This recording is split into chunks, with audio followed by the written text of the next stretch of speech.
Mr. Bob Charles currently serves as the Chief of the U.S. Army Medical Research and Material Command, provides technology transfer support for U.S. Army Medical Research and Development Command laboratories, and is recognized as a DoD-wide legal expert in technology transfer. Bob is as personable as he is capable, so without further ado, Bob Charles. Thank you so very much for inviting me to participate in the Brooke Army Medical Center's Clinical Investigation Research Training, and especially for this year's celebration of 50 years of the Department of Clinical Investigation. I've been fortunate and blessed to have been involved in providing legal support to Army medicine and Army medical research efforts for about 35 years. And I served as the Center Judge Advocate at BAMC in the early 1990s. 3 of our 4 children were born in Army medical centers, including one at Brooke. And my oldest daughter and her husband are Air Force doctors who both graduated from USHUs. So I'm all in on the mission and the great things that you do every day. Let's go to slide 1. To celebrate this important milestone, I want to share a medical legal story involving some very important research that took place in San Antonio and at BAMC in the 1970s, 80s, and 90s. Research that changed the world, and by wonderful happenstance, I got to play a minor role in this story. Let's go to slide 2. As all of you know better than I, arteriosclerosis is the thickening or hardening of the walls of the arteries, occurring typically in old age. And for the record, old age defines people who are older than I am. The condition is generally due to the accumulation of fats, cholesterol, and calcium, and is associated with a loss of elasticity and narrowing of the inside cavity or lumina of the arteries. As your cardiologist or internist can tell you, even in these days of COVID-19, arteriosclerosis of the cardiac arteries is still the #1 cause of death in the US and in many other countries.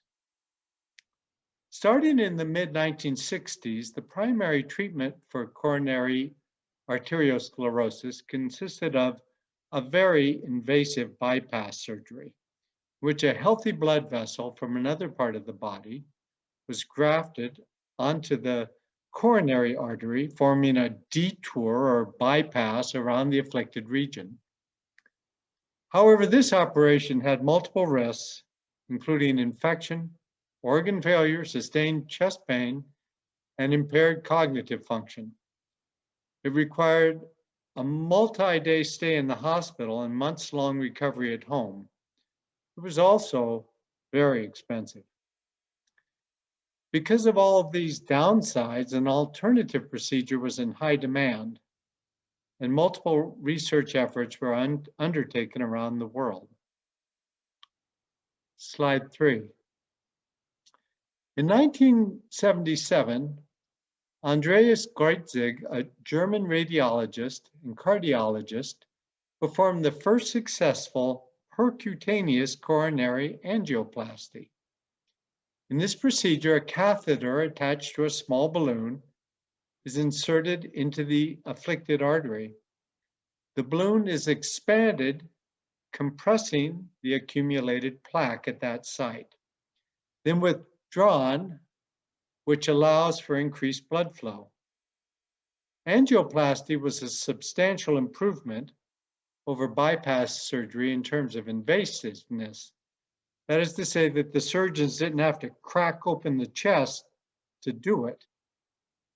But unfortunately, restenosis, a recurrence of arterial clogging, occurred in nearly 50% of the patients after the balloon was removed.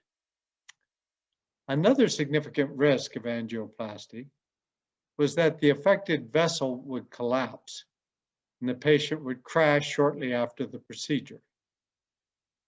Slide 4. The following year, that is 1978, Dr. Julio Palmaz, one of the heroes in our story, attended a lecture by Dr. Greutzig during a conference in New Orleans. Dr. Palmaz was born in 1945 in La Plata, Argentina, where he went to medical school and became trained as a vascular radiologist.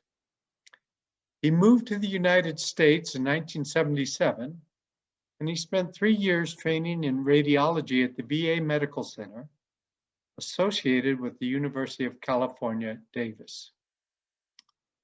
So it was during this time that Dr. Palmaz attended the lecture by Dr. Greutzig. Hearing about the postoperative issues that Dr. Greutzig's angioplasty patients were having with restenosis and vessel collapse, Dr. Palmaz had an idea. He thought that using a stent, a short, narrow metal tube designed in the form of a mesh, could create a scaffold inside the afflicted vessels. The hope was that the stent could hold the blood vessel open, that is to say, preventing collapse, and the stent could also keep it from filling up again with plaque at that affected location. Dr. Palmaz wrote up his ideas in a manuscript and started the difficult work of going from conceptualizing an invention to actually building and testing prototypes. He began by sticking pins into a pencil and weaving wire around them, but the structure did not maintain form as it was compressed. He then soldered the wires at their junctions, achieving the desired plasticity. But this required 2 separate metals, which was undesirable for medical use. As the fates would have it, a mason working at the Palmaz's home in San Antonio left a metal lathe in his garage.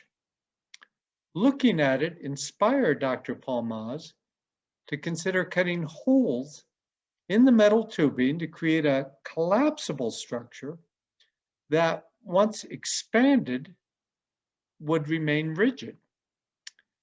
The tube or stent could be expanded by a balloon, and once expanded, the stent would hold itself open at the desired diameter. And of course, the balloon and catheter could then be extracted. While working on his idea in 1983, Dr. Palmaz was contacted by Dr. Stuart Reuter, chair of radiology at the University of Texas Health Science Center in San Antonio, who was a mentor to Dr. Palmaz.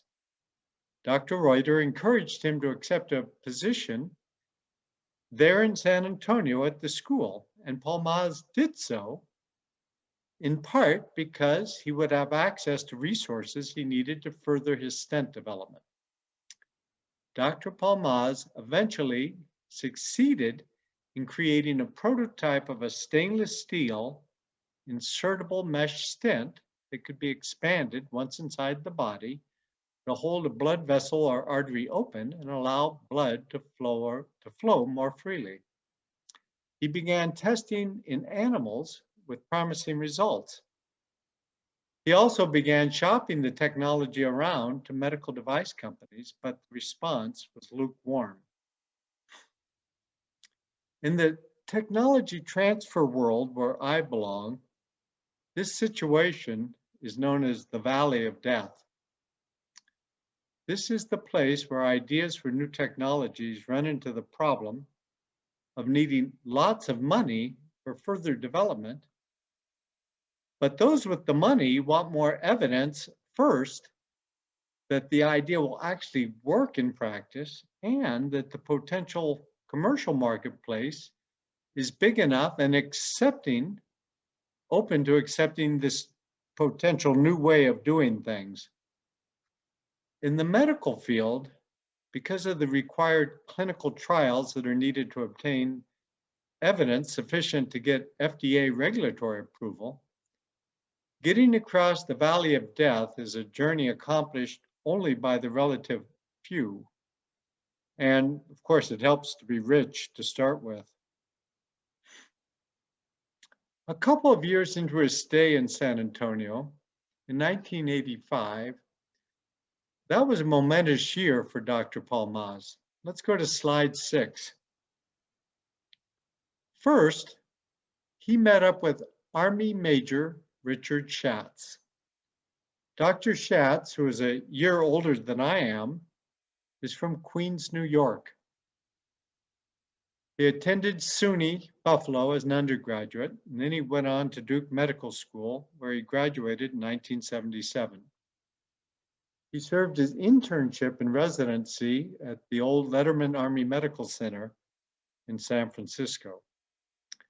In 1980, Dr. Schatz came to San Antonio to do his fellowship at Brooke Army Medical Center. Dr. Schatz was an early practitioner of Dr. Greutzig's angioplasty.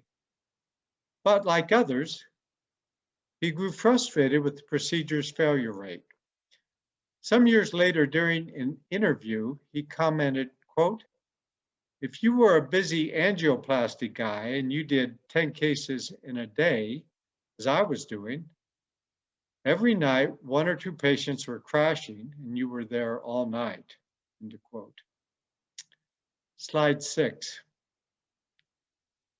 Dr. Schatz met up with Dr. Palmaz at the Southwest Research Institute, which then, like now, is a place where there are animals available for those who can afford them for medical research purposes. Given the experience that Dr. Schatz was having with his angioplasty patients at BAMC, we can understand why he might have been attracted to Dr. Palmaz's stent idea. And very soon, the two were collaborating together. I'm going to digress for a couple minutes from the medical history to consider legal aspects of how Dr. Schatz, as an active duty Army major at BAMC in 1985, was allowed to collaborate with an academic researcher like Dr. Palmaz at UTSA. Many of you are familiar with how military researchers are now allowed to enter into research collaborations with non-federal parties via cooperative research and development agreements, or CRADAs. However, CRADAs did not come into existence until the passage of the Federal Tech Transfer Act of 1986. The CRADA statute also sets forth some rules about what should happen with intellectual property created from those collaborations. As I mentioned, Palmaz and Dr. Schatz, began collaborating together in 1985. So what were the rules then? Fortunately, Dr. Schatz is one of those people who saves lots of stuff dealing with his life. I know this about him because in preparing for today, I reviewed a presentation he put together a couple years ago about his career. The presentation as a PDF has 297 pictures. Number 68 is a Department of the Army Form 2496, which was known as a disposition form, and it is dated 2 October 1985. The disposition form was from the then BAMC Center Judge Advocate, Lieutenant Colonel Al Haggard. Major Schatz, who was then serving as the Assistant Chief of the Cardiology Service, had apparently requested permission to collaborate with Dr. Palmaz.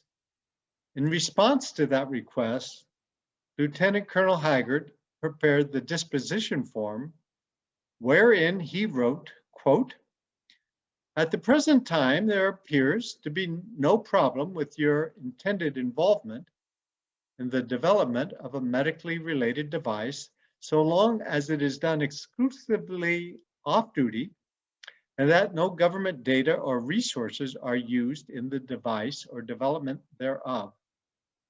A release will be necessary from the Patent Law Division, OTJAG, and that stands for Office of the Judge Advocate General, when you have completed your involvement and desire to seek a patent.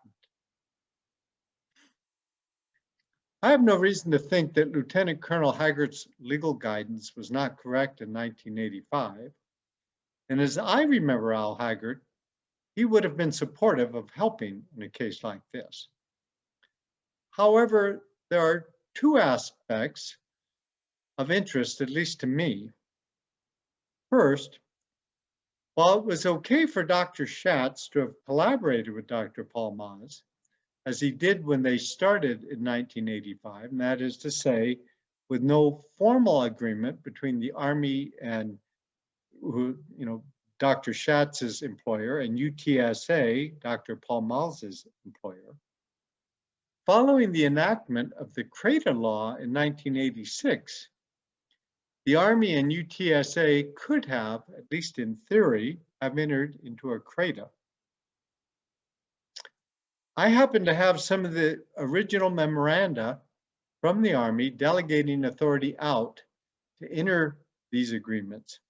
From those, it is clear that the Army, including Army Medical Center or Army Medicine, did not even start delegating down CRADA authority until the last few months of 1987. Because of this, I suspect that Lieutenant Colonel Haggart had no idea what a CRADA was in 1986, because the law and the concept of government laboratories being able to enter into agreements to carry out research collaborations with non-federal parties, both were so new that no one was yet teaching Army attorneys or researchers about it.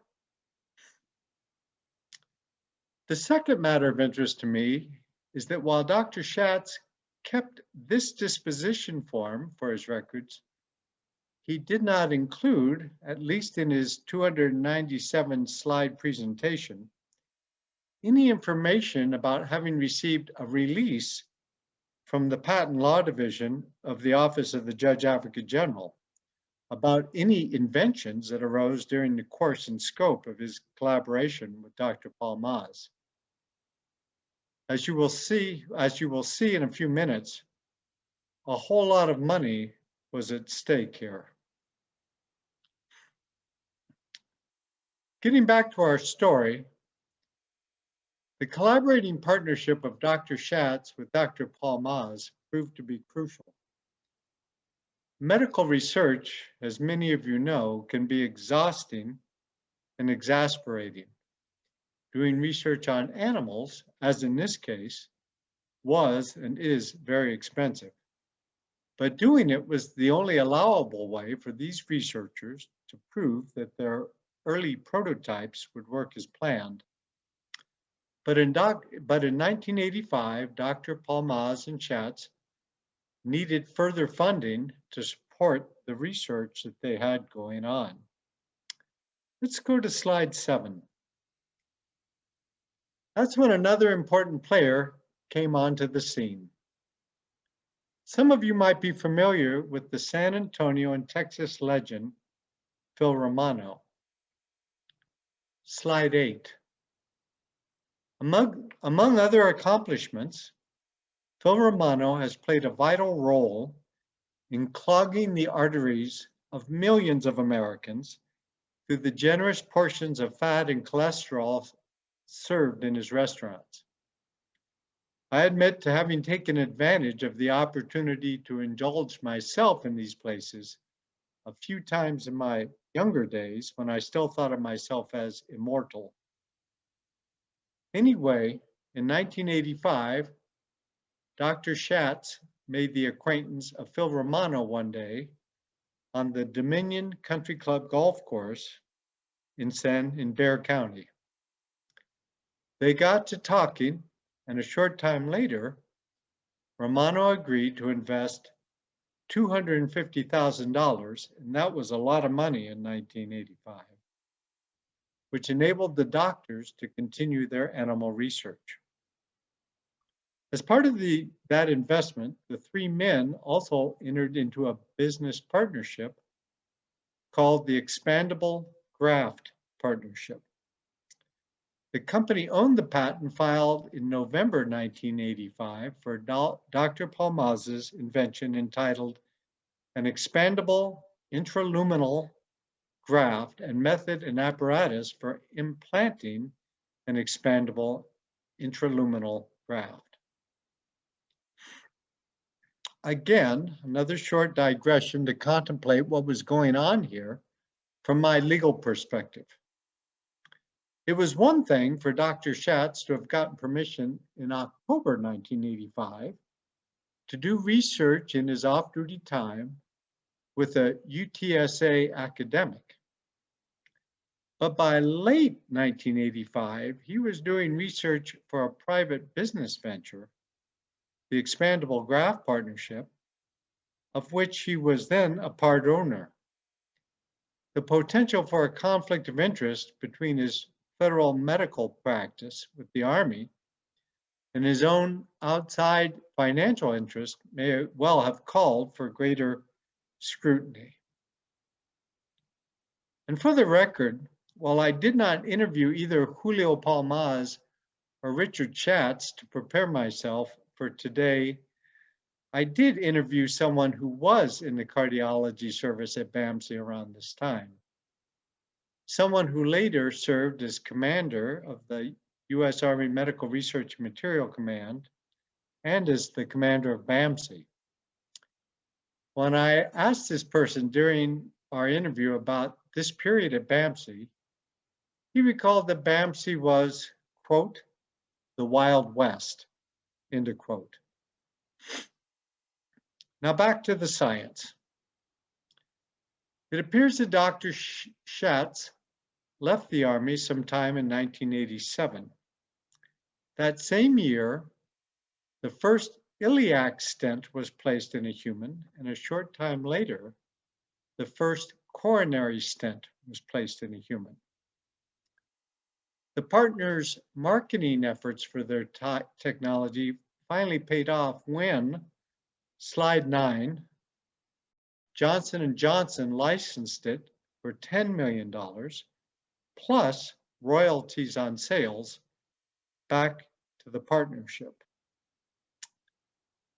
Their journey across the technology valley of death became much easier when, as part of the deal, Johnson & Johnson invested $100 million into the venture. That same year, 1987, was also the beginning of some of the most nasty and extended patent infringement litigation in American history. It would last 11 years, and guess who were in the middle of it? More of that later. All the while, Palmaz and Schatz continued their efforts to improve the stent and the medical treatment of stent patients, which led to yet further patents. In 1988, the US clinical trial began on coronary stent implantation. While the data from the trial was good, the FDA was not satisfied with the results because the trial was not a randomized comparison study. Slide 10.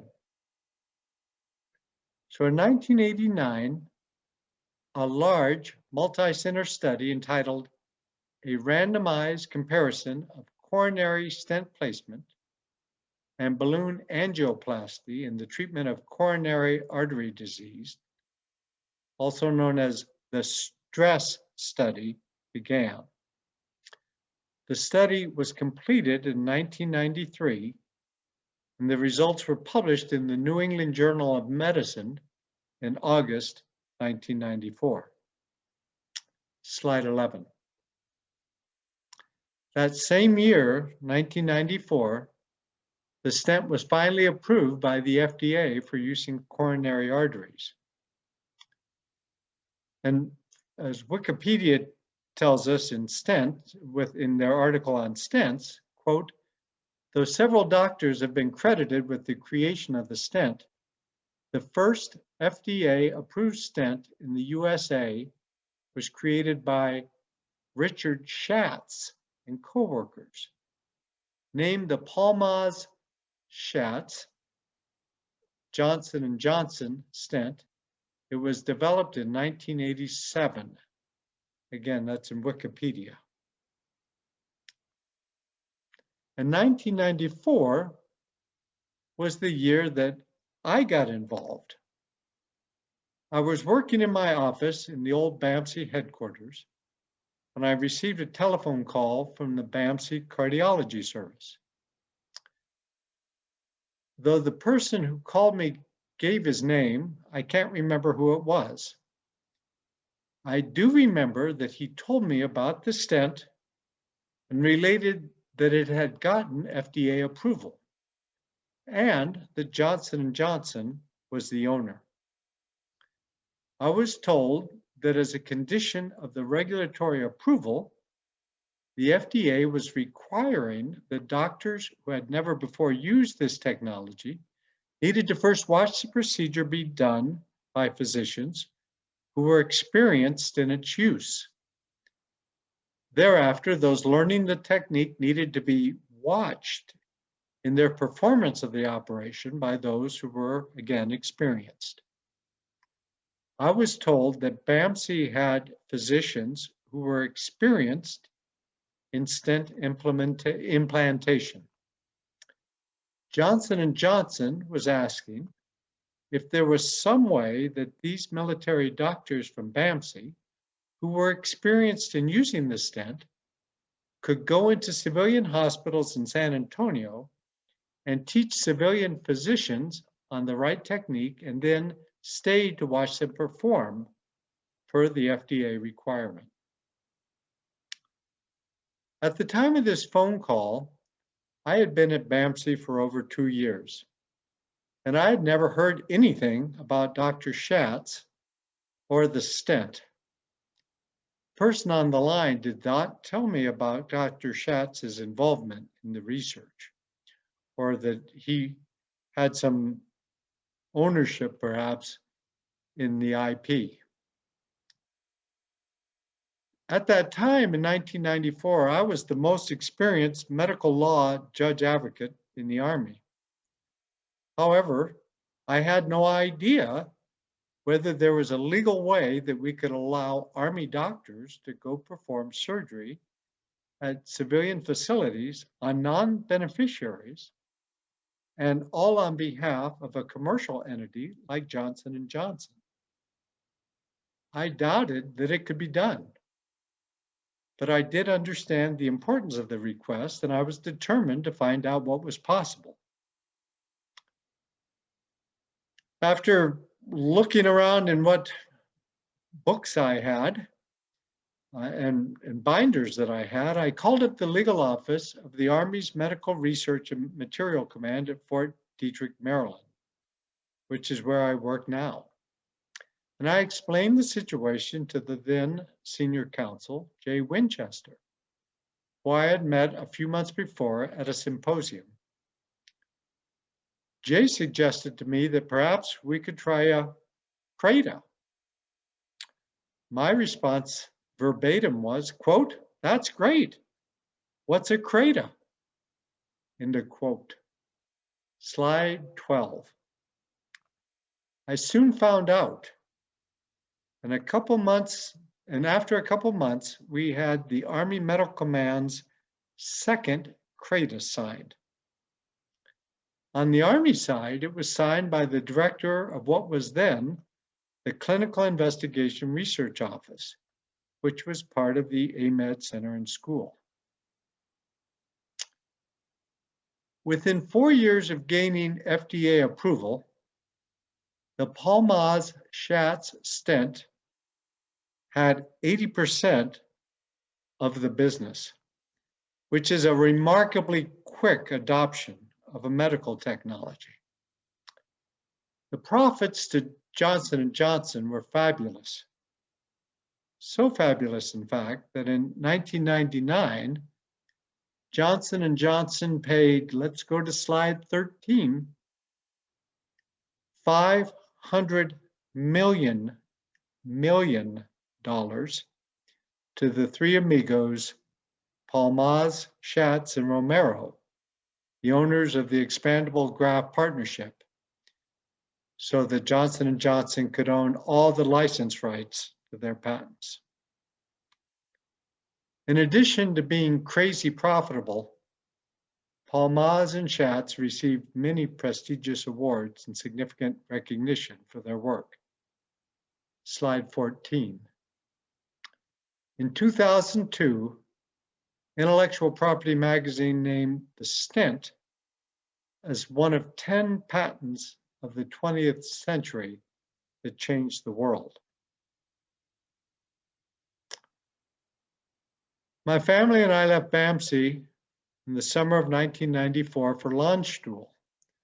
And after 2 wonderful years there, we PCS'd to El Paso for 4 years at the William Beaumont Army Medical Center. I retired from there and from active duty in September 2001 and began working as an Army civilian at the Medical Research Material Command at Fort Detrick. A couple months after I started, the same Jay Winchester, then my boss, asked me to come to his office and asked if I would be interested in taking over the technology transfer portfolio from him. That meant that I would be responsible for handling CRADA issues for all of the Army's great medical research labs. It took me a microsecond to say, "You bet."